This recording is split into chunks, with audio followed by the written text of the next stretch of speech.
Silahkan Ustadz Faro, silahkan.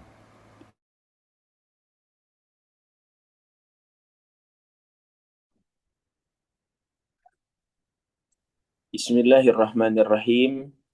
Assalamualaikum warahmatullahi wabarakatuh. Waalaikumsalam warahmatullahi. Alhamdulillah, alhamdulillahi rabbil alamin. Alhamdulillahilladzi bi ni'matihi tatimmus salihat. Wassalatu wassalamu ala sayyidis sadat, sayyidina wa maulana Muhammadin wa ala alihi wa sahbihi ajma'in, amma ba'd.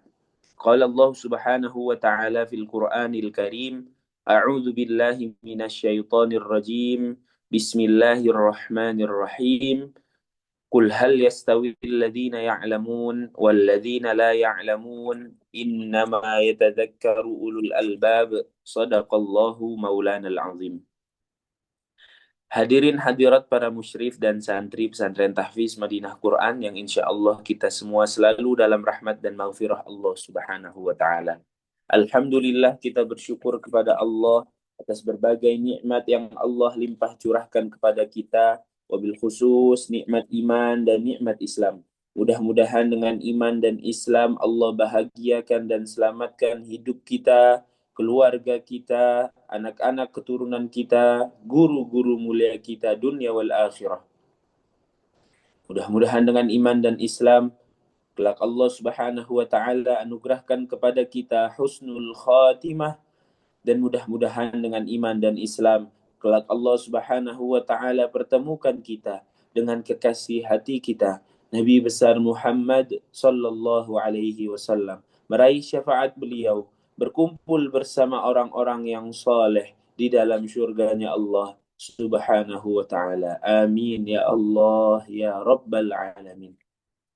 Jamaah rahimakumullah, alhamdulillah kita bersyukur kepada Allah, kita sudah mempelajari kisah di dalam Al-Quran, kisah Nabi Yusuf ayat 1 sampai 35. Dan jamaah rahimakumullah, kisah Nabi Yusuf alaihissalam ini Allah sebutkan di dalam Al-Quran sebagai ahsanul qasas, yakni kisah yang paling indah.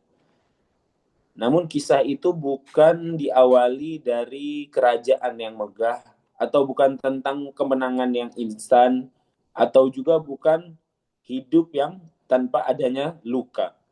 Akan tetapi kisah ini jamaah rahimakumullah adalah kisah seorang nabi, yakni Nabi Yusuf alaihissalam, yang hidupnya penuh dengan ujian, dimulai dari pengkhianatan saudaranya, lalu kemudian dilempar ke dalam sumur, lalu kemudian dijual sebagai budak, lalu kemudian difitnah, dan sampai ayat 35 kita bisa lihat bahwa Nabi Yusuf alaihissalam memilih untuk dipenjara walaupun Nabi Yusuf tidak salah. Namun justru dari perjalanan yang penuh dengan air mata inilah Allah Subhanahu wa taala mengangkat derajatnya menjadi seorang yang mulia. Mengangkat derajat Nabi Yusuf alaihissalam menjadi seorang yang mulia.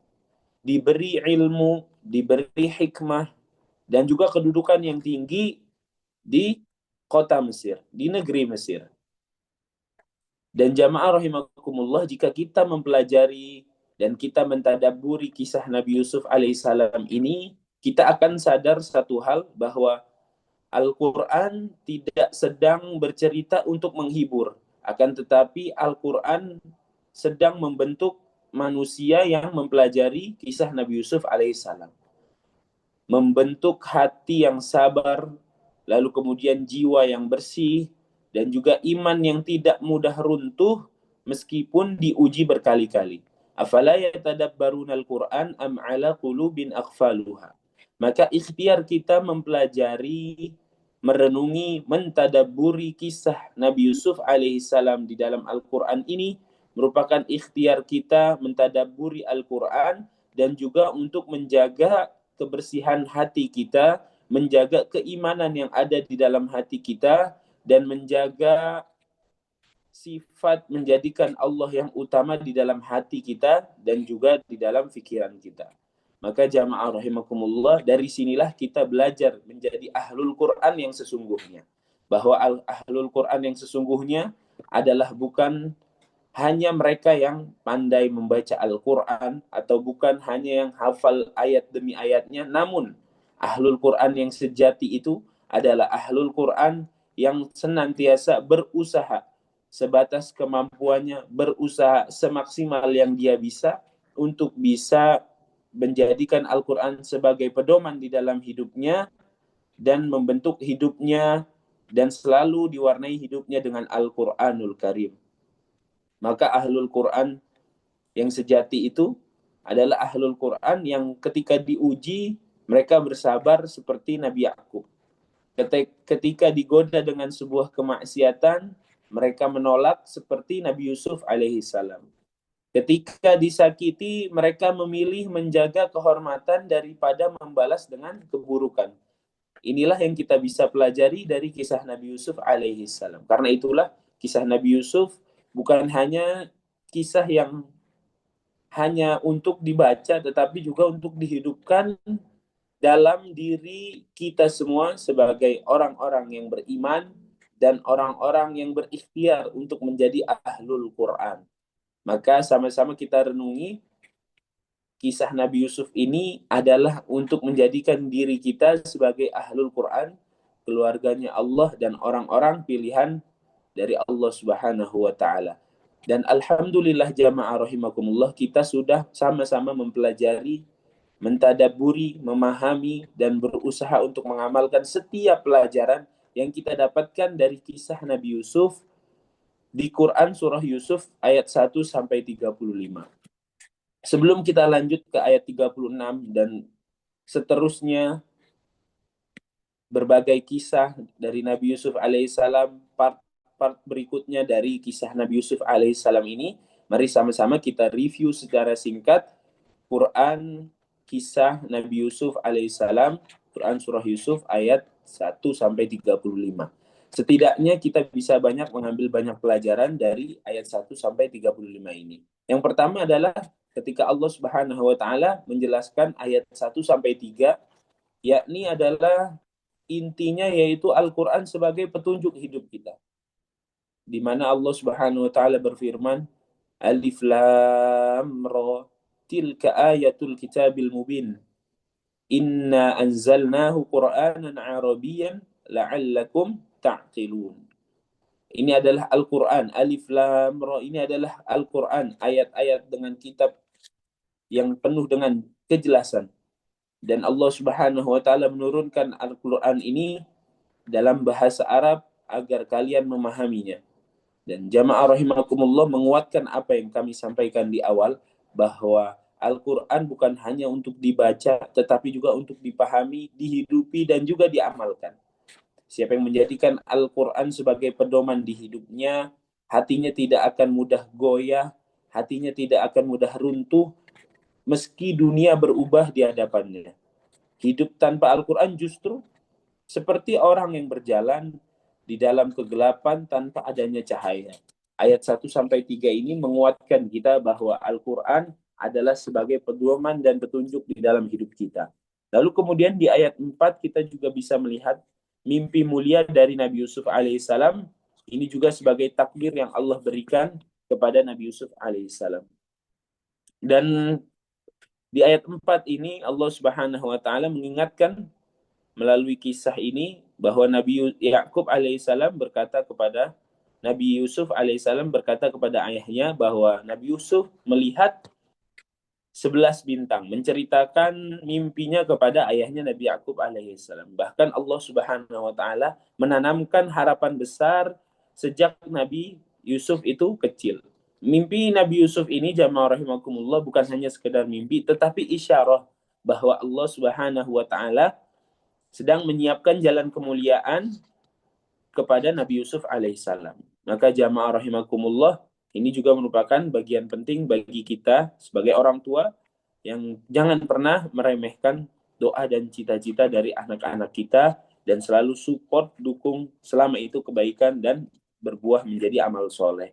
Lalu kemudian di ayat 5 kita bisa lihat jamaah rahimakumullah bahwa Nabi Yakub alaihissalam menjaga Nabi Yusuf alaihissalam dari sifat hasad, menjaga nikmat tersebut dari sifat hasad. Maka Nabi Yakub alaihissalam berkata kepada Nabi Yusuf alaihissalam, la taqsus ru'yaka ala ikhwatik. Maka jangan engkau ceritakan mimpimu kepada saudara-saudaramu. Dan jamaah rahimakumullah, setelah itu di ayat 6 Allah Subhanahu wa taala menyiapkan takdir terbaik untuk Nabi Yusuf alaihissalam. Wakadzalika yajtabika rabbuka wa yu'allimuka min ta'wilil ahadits. Allah Subhanahu wa taala memilih Nabi Yusuf alaihissalam sebagai nabi, lalu kemudian mengajarkan takwil ahadits, yakni tafsir mimpi, yang nantinya ini menjadi sebuah ilmu dan hikmah ketika Nabi Yusuf alaihissalam menjalani kehidupan di masa pada saat Nabi Yusuf di dalam penjara. Dan jamaah rahimakumullah, setelah itu di ayat 8 sampai 10 ini merupakan awal keburukan dan ujian untuk Nabi Yusuf alaihissalam, bahwa saudara-saudara Nabi Yusuf merencanakan sesuatu keburukan untuk menghilangkan Nabi Yusuf alaihissalam dari keluarganya. Maka ini merupakan bahayanya hasad dari dalam hati seseorang. Bahkan hasad membuat hati seseorang itu buta terhadap kasih sayang yang sebenarnya ada. Dan hasad ini bisa membuat seseorang bahkan bisa menyelakai keluarganya sendiri. Inilah yang terjadi dari kisah Nabi Yusuf alaihissalam.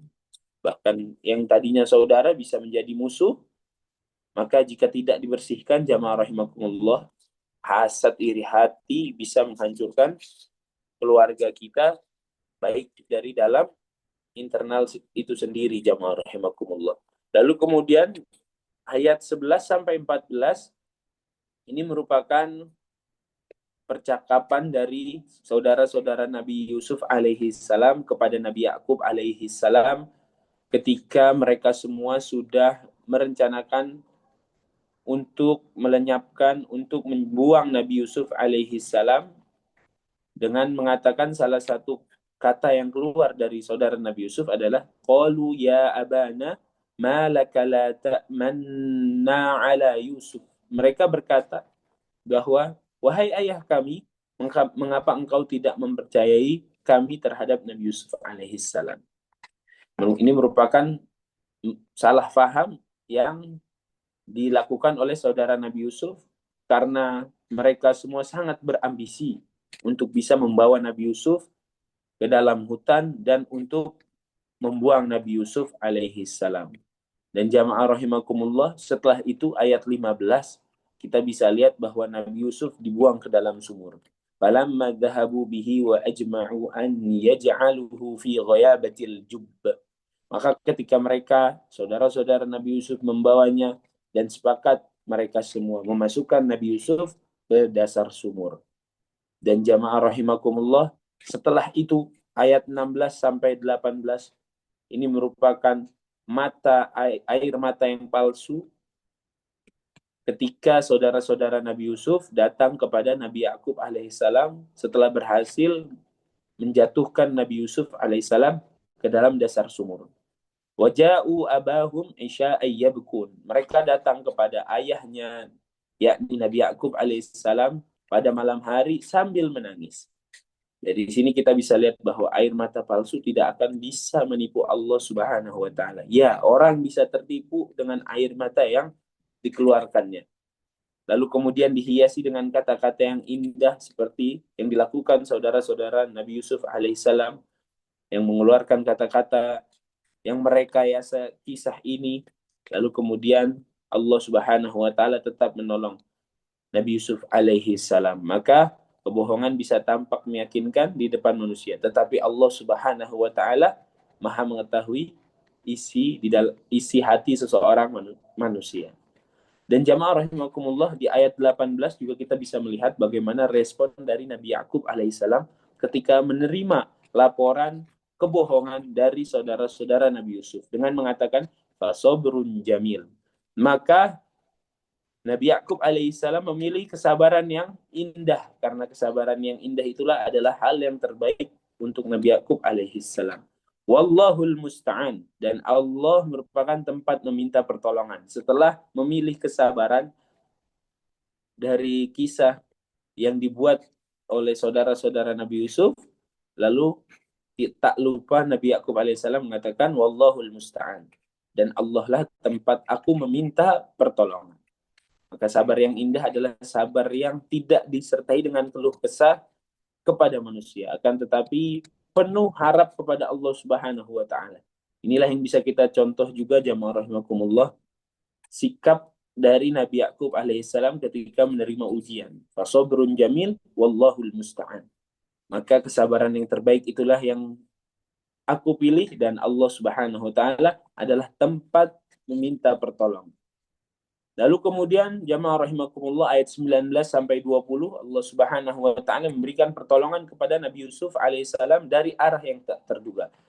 Waja'at sayyaratun fa'arsalu waridahum. Lalu datanglah kafilah orang-orang yang sedang bermusafir melakukan perjalanan, lalu kemudian melihat Nabi Yusuf di dasar sumur, lalu kemudian mereka semua mengangkat Nabi Yusuf alaihissalam dari dasar sumur menuju tempat yang tinggi di atas sumur. Inilah jamaah rahimakumullah, pertolongan Allah Subhanahu wa taala datang dari arah yang tak pernah dia duga. Siapapun kita yang berusaha senantiasa bertakwa kepada Allah Subhanahu wa taala, menjalankan perintah Allah Subhanahu wa taala, beriman kepada Allah Subhanahu wa taala, wa may yattaqillaha yaj'al lahu makhraja. Barang siapa yang bertakwa kepada Allah Subhanahu wa taala, maka Allah akan bukakan jalan keluar terbaik dari setiap ujian-ujiannya. Maka saat manusia merasa ini adalah jalan buntu, maka Allah Subhanahu wa taala justru menciptakan jalan yang sangat dimuliakan oleh Allah Subhanahu wa taala sebab ketakwaan kepada Allah Subhanahu wa taala. Dan jamaah rahimakumullah, poin berikutnya di ayat 20 Allah Subhanahu wa taala tidak melihat nilai hamba itu dari dunianya. Wasyarauhu bithamanin bakhsin darahima ma'dudah. Bahwa mereka menjual Nabi Yusuf dengan harga yang murah. Para musafir tersebut membawa Nabi Yusuf sebagai barang dagangan, lalu kemudian menjual dengan harga yang murah. Justru jamaah rahimakumullah, walaupun Nabi Yusuf dijual dengan harga yang murah, ini merupakan suatu hal yang bisa kita lihat bahwa nilai hamba tak hanya dilihat dari kedudukannya di dunia.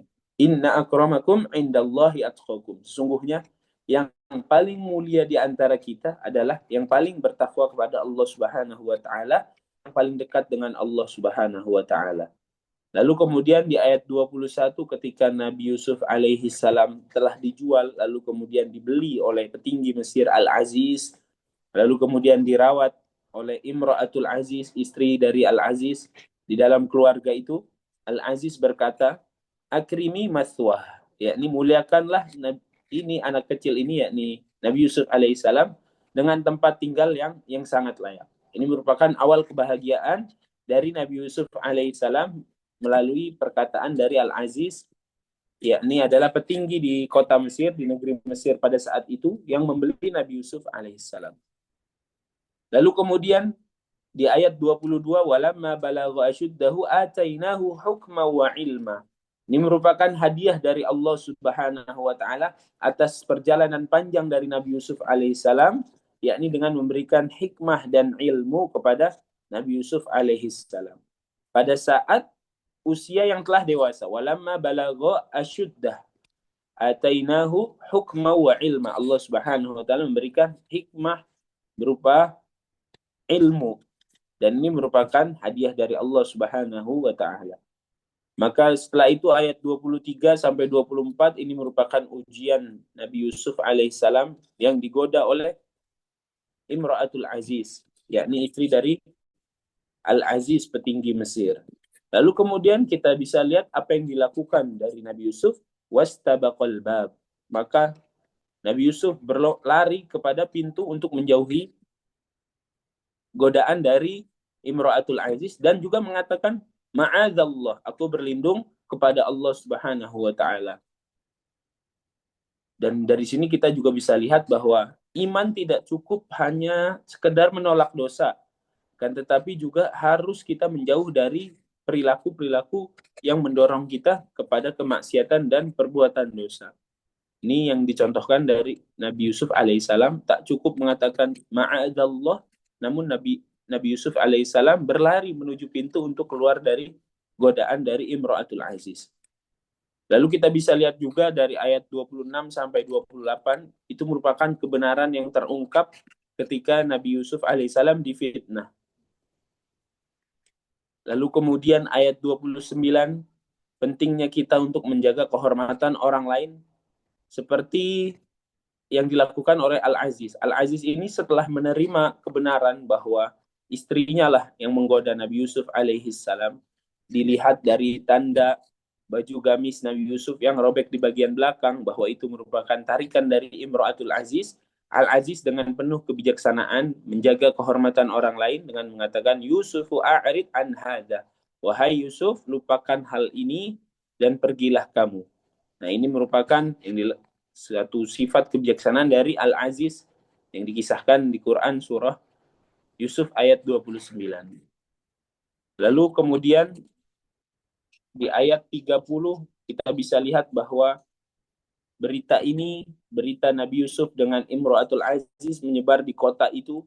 Lalu kemudian tak lepas dari gunjingan para wanita di kota itu, bicaraan, gibahan dari orang-orang di kota itu, bahwa kita bisa lihat bahwa lidah orang tidak bisa kita kendalikan, jamaah rahimakumullah. Maka perbaikilah diri kita dan senantiasalah berbuat amal soleh. Kita fokuskan diri kita untuk mendekatkan diri kita kepada Allah Subhanahu wa taala. Lalu kemudian ayat 31, dari gunjingan tersebut istri Al-Aziz, Imra'atul Aziz mengundang wanita-wanita tersebut untuk bisa melihat Nabi Yusuf secara langsung. Maka mereka semua tergoda oleh pesonanya Nabi Yusuf alaihissalam. Lalu kemudian ayat 32, Nabi Yusuf menolak itu semua. Fasta'som, bahwa Nabi Yusuf menolak ajakan itu semua. Dan kita bisa lihat di ayat 33-nya bahwa Nabi Yusuf alaihissalam memilih penjara yang lebih mulia daripada mengikuti sebuah kemaksiatan yang mendorongnya kepada perilaku dosa kepada Allah Subhanahu wa taala dengan mengatakan Rabbi sijnu ahabbu ilayya.